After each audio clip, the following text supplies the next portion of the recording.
आज गंगा दशहरे का पावन दिन है। गंगा जी में डुबकी लगाने के लिए भीड़ लगी हुई है।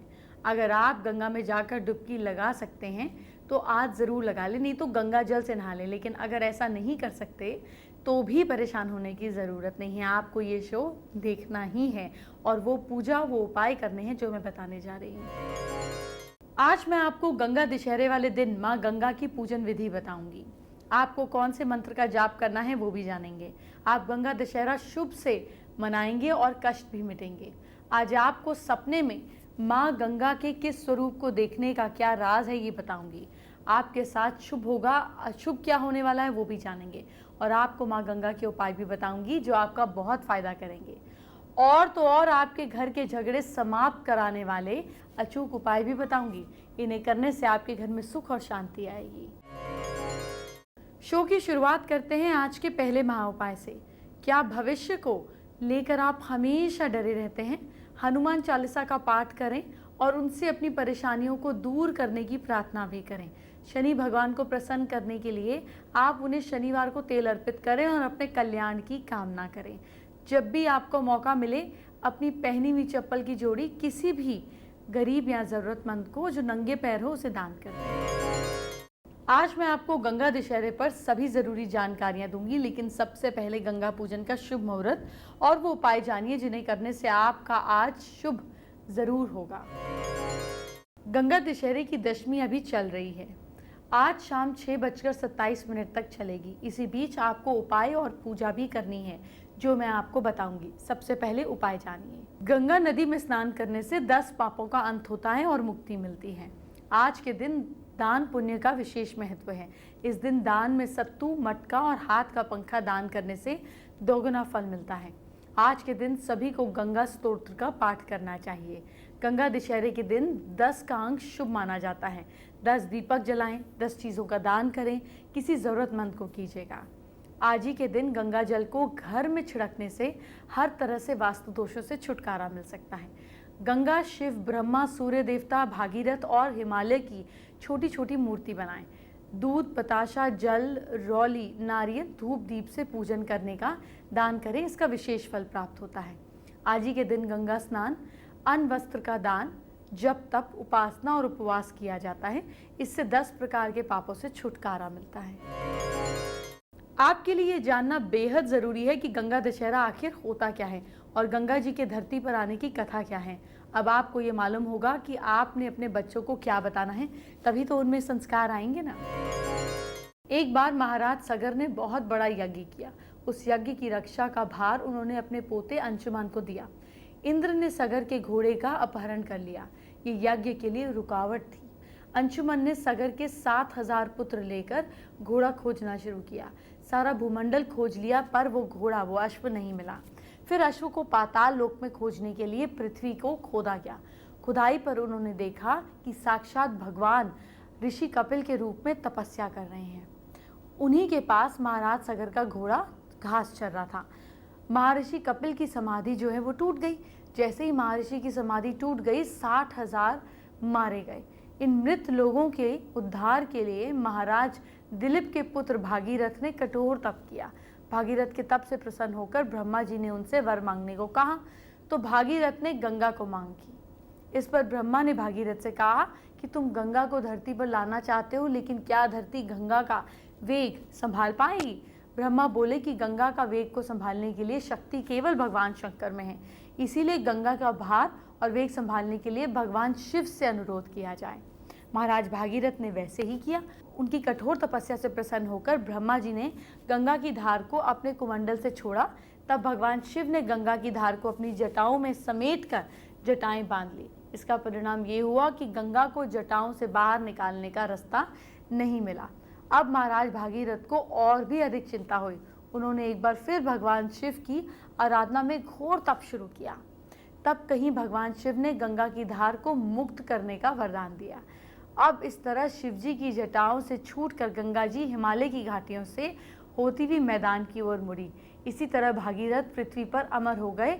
युगों युगों से गंगा के साथ ही भागीरथ का भी गुणगान किया जाता है और आज ही वो दिन है जब गंगा माँ धरती पर आई थी। इसीलिए आज मेरे साथ मिलकर गंगा मैया की जय जयकार कीजिए। बोलिए गंगा मैया की जय। आज का दूसरा महा उपाय क्या है, चलिए ये जान लेते हैं। सवाल ये है कि क्या टेंशन से बहुत परेशान रहते हैं? जिस भी कमरे में आप सोते हैं उस कमरे के में कपूर को आप जलाया करें।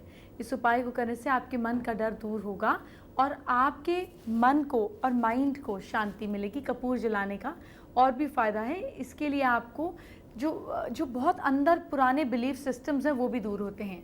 ये एक छोटा सा उपाय है जो बहुत अच्छा असर देता है। गंगा दशहरे के खास दिन अभी आपसे बहुत सा समय बात करूंगी, ज़रूरी चीज़ें बताऊंगी। अभी पूजा करके माँ की कृपा भी आप पा सकते हैं। आपको पूजा कैसे करनी है, उसकी विधि क्या है, आइए बताती हूँ। इस दिन पवित्र नदी गंगा जी में स्नान किया जाता है। अगर आप में से कोई गंगा जी तक नहीं जा सकता तो परेशान होने की ज़रूरत नहीं है। अपने घर के पास किसी नदी या फिर किसी तालाब में गंगा मैया का ध्यान करते हुए स्नान करना होगा। गंगा जी का ध्यान करते हुए आपको पूजन भी करना चाहिए। गंगा जी का पूजन करते हुए आपको एक मंत्र पढ़ना है। कौन सा मंत्र है जान लीजिए। ओम नमः शिवाय नारायणे दशाराय गंगाए नमः।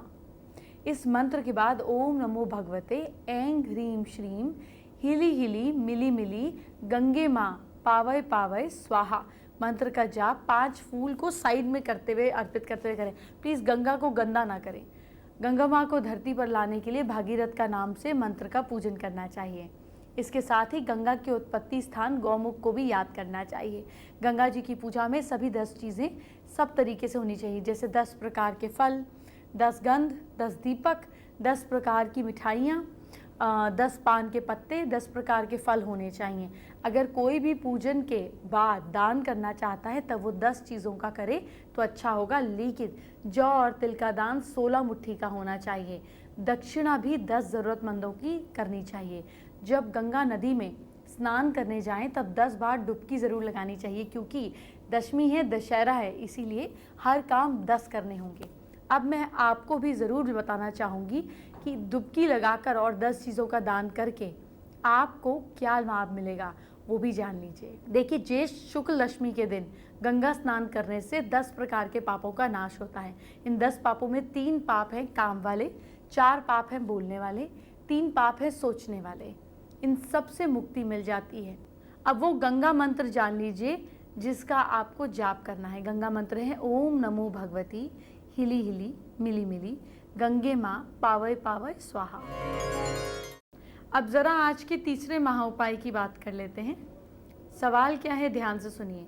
क्या शनि आपसे नाराज हैं? उड़द की दाल के 4 बड़े शनिवार को सुबह सिर से 3 बार एंटी क्लॉकवाइज उल्टा घुमाकर क्रोस को खिला दें। 7 शनिवार ऐसा करें, आपको फायदा जरूर होगा। गंगा माँ हमसे कुछ कहती हैं, आपको हमको कुछ सिखाती हैं, लेकिन शायद आप नहीं समझ पाते। कोई बात नहीं, मैं आपको आज गंगा माँ की सीख बता देती हूँ। गंगा दशहरे के दिन ये सीख आपके बहुत काम आएगी। सबसे पहले धुन में रहें। गंगा जब बहती है तो एक संगीत की धुन सी होती है। इससे हमें सीखना चाहिए कि हम जब भी अपने लक्ष्य की ओर बढ़ें तो हमारी धुन दूसरों को भी पता चले, परेशानियों की परवाह न करें। गंगा का लक्ष्य है समुद्र। गंगा रास्ते में आने वाले बड़े बड़े पत्थर, प्रॉब्लम्स को परवाह भी नहीं करती है। सभी परेशानियों को पीछे छोड़कर गंगा समुद्र तक पहुंच जाती है। इसी तरह हमें भी परेशानियों की परवाह नहीं करनी चाहिए। किसी भी परेशानी में क्यों ना हो, हमें अपने लक्ष्य तक पहुंचना ही चाहिए। वक्त के मुताबिक व्यवहार रहें। गंगा में गुस्सा है, शांति है, हमें वक्त के मुताबिक चलना चाहिए। जहाँ जैसे बिहेवियर की ज़रूरत हो वैसा ही बिहेव करना चाहिए। जीवन में लक्ष्य ज़रूरी है। गंगा यूं तो नहीं बहती। गंगा का एम होता है समुद्र तक पहुंचना, जो हमें सिखाता है कि हमें हमेशा अपने एम को क्लियर रखना चाहिए। जब तक आप अपने एम को तय नहीं करेंगे तब तक आप सफलता पा ही नहीं पाएंगे। काम में तेज़ी लाते रहें। गंगा हिमालय से निकलती है, लेकिन गंगा के पानी की धार ज़्यादा तेज़ नहीं होती, लेकिन जैसे जैसे वो आगे बढ़ती है वैसे वैसी धारा तेज़ होती चली जाती है। इससे हमें सीखना चाहिए कि लक्ष्य पाने के लिए तेज़ी से कदम बढ़ाएं। जैसे जैसे आगे बढ़ें, अपने काम में तेज़ी लाएं, यानी कि आपको स्लो नहीं होना है।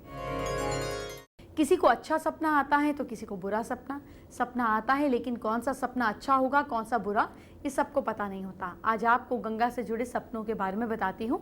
आपको अगली बार सपने में माँ गंगा दिखाई दे तो फटाफट पता चल जाएगा कि सपना शुभ है या अशुभ। क्या कहता है आपका सपना? सपने में गंगा अगर आप देखते हैं तो जल्दी ट्रैवल कर सकते हैं, रेगुलर इनकम के सोर्सेज मिलेंगे। गंगा में चलते हुए अगर आप देखते हैं तो मतलब आपको किसी दोस्त की हेल्प मिलेगी। इसका एक मतलब ये भी है कि आपकी किसी से लड़ाई हो सकती है। गंगा का पानी पीते हुए अगर कोई आपकी परीक्षा ले रहा है तो सतर्क रहिए। इसका एक मतलब ये भी है कि आपकी ज़िंदगी में खुशियाँ आने वाली हैं। गंगा के किनारे कूदते हुए यानी कि परेशानियां दूर होने जा रही हैं, दुश्मन आपसे हारने वाले हैं। गंगा में तैरते हुए मतलब सरकारी नौकरी मिलने के चांसेस हैं। कोई बड़ा काम थोड़ी ही मेहनत से बन सकता है। चलिए अब आपको आज का चौथा महा उपाय क्या है ये बता देती हूँ। सवाल क्या है, ध्यान से सुनिए। क्या दिमाग बहुत भारी रहता है? कोई ना कोई दिक्कत आपको घेरे ही रहती है। ऐसे में किसी भी बर्तन में पानी लें, इसमें 4 लाल मिर्च के बीज डाल दीजिए। अब इस पानी को अपने ऊपर से 7 बार घुमा दें और इस पानी को घर के बाहर सड़क पर छोड़ दें। इस उपाय से आपका दिमाग सॉफ्ट और इजी हो जाएगा और आप अच्छा महसूस करेंगे। मेरे कई दर्शकों ने घर की कलह को दूर करने वाले उपाय पूछे हैं, तो चलिए आपको कुछ एकदम नए उपाय बता देती हूँ। रात में सोते समय वाइफ अपने पलंग के पास में देसी कपूर को देसी घी में डुबोकर रख दे और हस्बैंड अपने तकिए के नीचे ऑरेंज कलर का सिंदूर रख दे। सुबह जब पति देसी कपूर को जला दे तो सिंदूर को जाकर मंदिर में रखाएं और घर में भी थोड़ा सा फैला दें। झगड़ा पूरी तरह से शांत हो जाएगा। बरगद का हरा पत्ता लेकर उस पर लाल चंदन से गंगा जल में धोकर आप उस पर लाल चंदन से गंगा जल में घिसकर इसके बाद पत्ते के ऊपर लाल गुलाब की पंखुड़ियाँ रखकर पहले चंदन लगाइए, जो गंगा जल में पहले धोया पत्ते को, फिर लाल चंदन को घिसकर उस पर लगाया पत्ते पर, फिर उसके बाद गुलाब की पत्तियां लेकर उस पर फैला दी। और आप नाम भी लिख सकती हैं, जैसे सपोज कोई परेशानी है तो उस इंसान का नाम भी पत्ते पर लिख सकती हैं। इसके बाद पत्ते को लाल गुलाब की पत्तियों में रख दीजिए। इन सब को बारीक पीस लीजिए। जिस व्यक्ति का नाम लिखा है उसके नाम में जितने अक्षर हैं इतनी बारीक इसकी बॉल्स बना लीजिए। इसके बाद रोज़ाना एक गोली नियम से इस व्यक्ति महिला के घर के मेन गेट पर छोड़ दें। जल्दी ही दोनों के बीच दिक्कतें दूर होगी। जब भी घर में आटा पिसवाने जाएं तो केवल मंडे के दिन ही पिसवाएं। आटा पिसने के बाद उसमें से थोड़ा सा हिस्सा गाय के लिए निकाल दीजिए। घर के सभी झगड़े दूर हो जाएंगे। शुक्ल पक्ष के गुरुवार से शुरू करके विष्णु और लक्ष्मी जी की मूर्ति या फोटो के आगे ओम लक्ष्मी नारायण नमः का 3 माला का रोज जाप करें। स्फटिक की माला से जाप करना है। इससे शुक्ल पक्ष के गुरुवार से शुरू करें। 3 महीने तक हर गुरुवार को मंदिर में प्रसाद चढ़ाएं और शादी की सफलता के लिए प्रार्थना करें। झगड़ा समाप्त करने के लिए पति दाएं हाथ की अनामिका उंगली में हीरा 30 सेंट का या सफ़ेद पुखराज 5 रत्ती का शुक्रवार और बृहस्पतिवार को पहने। पत्नी बाएं हाथ की अनामिका उंगली में 5 रत्ती का मोती चांदी या गोल्ड में सोमवार को पहने। शादीशुदा जिंदगी में सुख प्राप्त करने के लिए बेल के 3 पत्तों को अपने पति का नाम गुरोचन हल्दी का घोल बनाकर मोर पंख की कलम से लिखकर चांदी की डिब्बी में आप भर दीजिए। माता के चरणों में रख दें और फिर मैरिड लाइफ में सुख के लिए प्रार्थना करें। पति और पत्नी के रिश्ते में मधुरता लाने लगेगी। एक और मंत्र भी लिख लीजिए रिश्ता मधुर करने के लिए।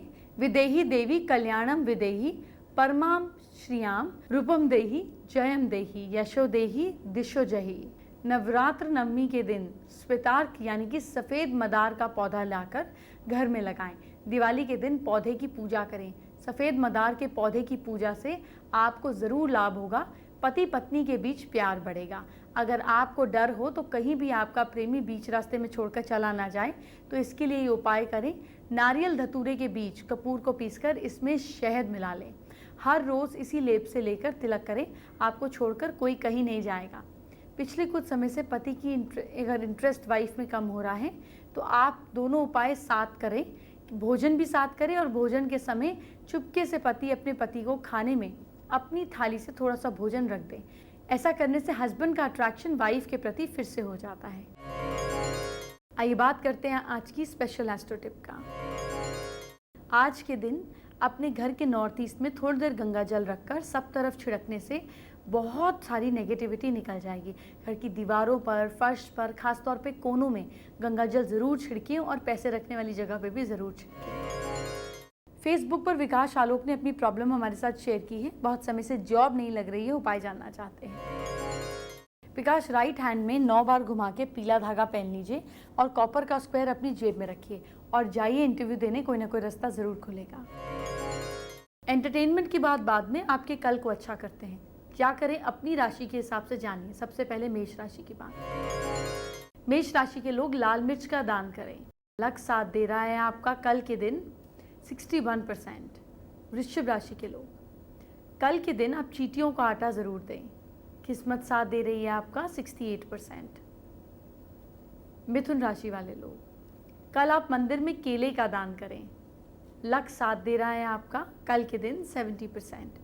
कर्क राशि वाले लोग, कल पैसा सोच समझकर खर्च करना है आपको। भाग्य साथ दे रहा है आपका 59%। सिंह राशि के लोग, कल सरसों के तेल का दान कीजिए। भाग्य साथ दे रहा है आपका 66%। कन्या राशि वाले लोग, कल केसर का तिलक माथे पे लगाएं। भाग्य साथ दे रहा है आपका 71%। तुला राशि वाले लोग, कल चंदन का इत्र लगाइए आप। किस्मत साथ दे रही है आपका 69%। वृश्चिक राशि वाले लोग, कल गाय को रोटी ज़रूर खिलाएं। भाग्य साथ दे रहा है आपका 72%। धनु राशि वाले लोग, सोच समझकर यात्रा करें। किस्मत साथ दे रही है आपका 55%। मकर राशि वाले लोग, मंदिर में हल्दी की गांठ दान कीजिए। भाग्य साथ दे रहा है आपका 65%। कुंभ राशि वाले लोग, बच्चों को कल ब्लैक या ब्राउनिश कलर की मिठाई खिलाएं, जैसे काले गुलाब जामुन, चॉकलेट या आइसक्रीम्स। किस्मत साथ दे रही है आपका 71%। और मीन राशि वाले लोग, कल लाल मसूर की दाल का दान करें। भाग्य साथ दे रहा है आपका 67%। शो में जानेंगे आज का 5वां और आखिरी महा उपाय क्या है। सवाल क्या है, ध्यान से सुनिए। क्या आपके काम बिगड़ जाते हैं, बनते नहीं हैं?